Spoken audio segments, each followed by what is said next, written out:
I've been thinking about myself today, thinking how I changed, how I really don't care if you are here or if you don't stay.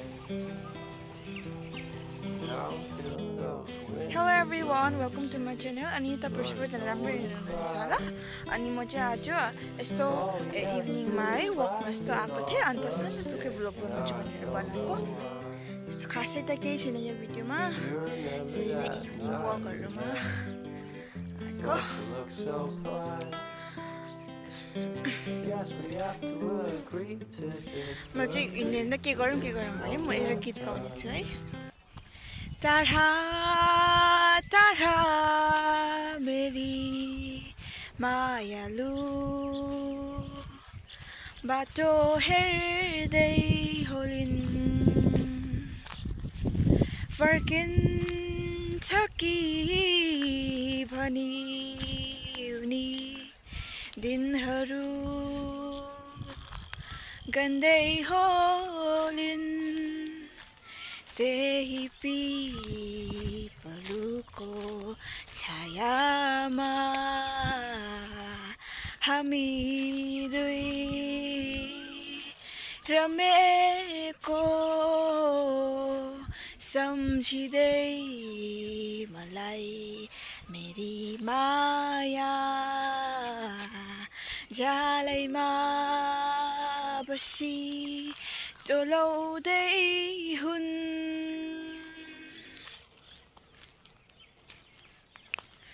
मेरी माइली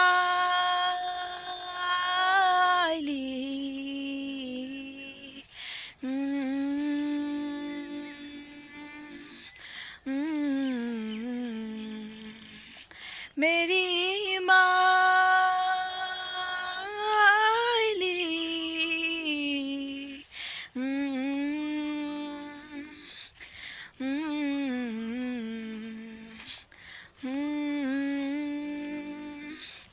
अब म अर्को गीत गाउने छु है। यसरी कस्तो रमाइलो लागेको यसरी वक गर्दै हुन्छ नेचरमा कस्तो राम्रो फिल हुँदो रहेछ। म अर्को गीत गाउने छु भर्ती क्यामराई चाहिँ लाइक सी इज मलाई चाहिँ पुरा मनपर्छ उसको गीत नजिक सबैले सुन्नै भएको होला म गाउने छु है। नजिक फर्स्टको म यस्तो गीत यो गीत म यस्तो बेसी गाउँछु नि तर मलाई फर्स्टको गीत बोल्न आएको हेर न। रात धेरै पर्यो धेरै धेरै मायाका कुरा नगरान भोलिबार केही थाहा नभई जीवनभरिका दिनहरू मेरै नाम नगरान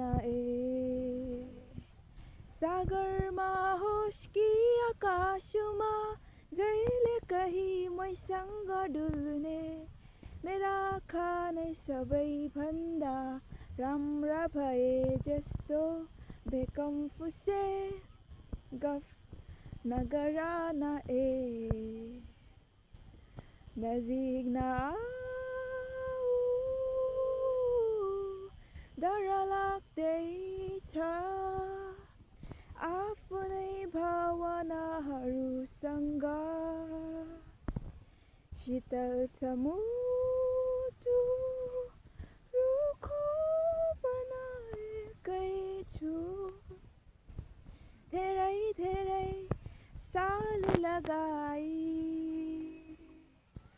नजुदाऊ आँखाहरू भावना बन्न कति नि समय लाग्दैन किन सोध्छौ किन यति डरा थाहा छैन र भावना हराउन पनि कति नै समय लाग्दैन। तपाईलाई गीत मन पर्यो होला। म चाहिँ त्यति राम्रो गीत गाउँदिनँ त मलाई चाहिँ गीत गाउन एकदमै मन पर्छ। अन्त अहिले यति बेला चाहिँ झन् साह्रो कस्तो गाउनु मन लागेकै हुन्छ नि, यति सुन्दर नेचर चराहरू कराइरहेको, अन्त यसरी आफूलाई एकदम रिल्याक्स फिल हुँदा चाहिँ गाउनु चाहिँ कस्तो मन परेको हो। अनि खासै चाहिँ के गर्नु आएको थिएन, यतिकै वकमा जाउँ नि भनेर यस्तो बगानहरू आएको थियो। अनि कति रमाइलो है, हरि हुन्छ नि, आफ्नो गाउँ राम्रो लागेको यतिकै।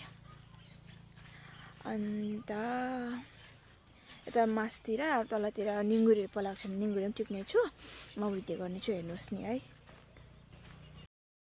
अन्त यो चाहिँ हाम्रो गाउँको पिपलडाँडा भन्छ यसलाई। यहाँ चाहिँ हाम्रो पेची छ, अन्त देखेको छैन क्यामेरामा, पेची छ। अनि यहाँ पिपलडाँडामा छ हामीहरू, यहाँ हावा खान बस्छ है, पिपलडाँडामा हावा खान त बस्छ नि है। यो चाहिँ एकदम लाइक थुप्रो भयो, पुरानो हो, पिपल लुक लाइक 20-30+ इयर्सहरू, त्योभन्दा बेसी होला, तर आई डोन्ट नो। सो भनेर म चाहिँ लाइक अलिक कम्ती नै एस्टिमेट गर्दैछु, इट्स द्याट ओल्ड। अन्त लाइक रमाइलो लाग्छ यहाँ बस्नु, हामी पनि कति आएर बस्छ, अन्त यहाँ कतिले पूजाहरू पनि गर्छ हो।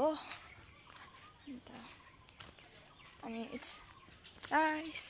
म पनि एकछिन यहाँ बस्नेछु त्यत्तिकै है, एकछिन लागि म क्यामेरा अफ गर्नेछु, म एकछिन यहाँ रिल्याक्स गर्नेछु, अन्त फेरि see you.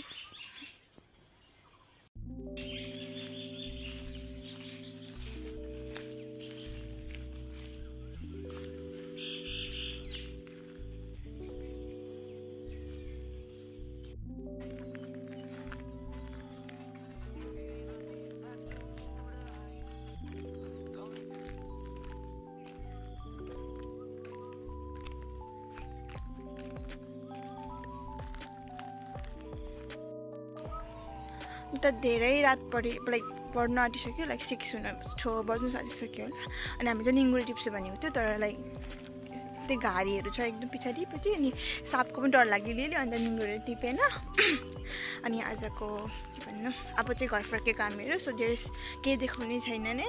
अन्त रमाइलो भयो, हामीहरू कति बातहरू माऱ्यो है, नेचरमा बसेर। नेचर हिल्स भन्छ नि, इट्स रियली ट्रु है, नेचरले चाहिँ लाइक हिल गर्छ एकदम। के भन्नु, भारी भएको मन पनि एकदम हल्का बनाइदिन्छ नेचरले चाहिँ।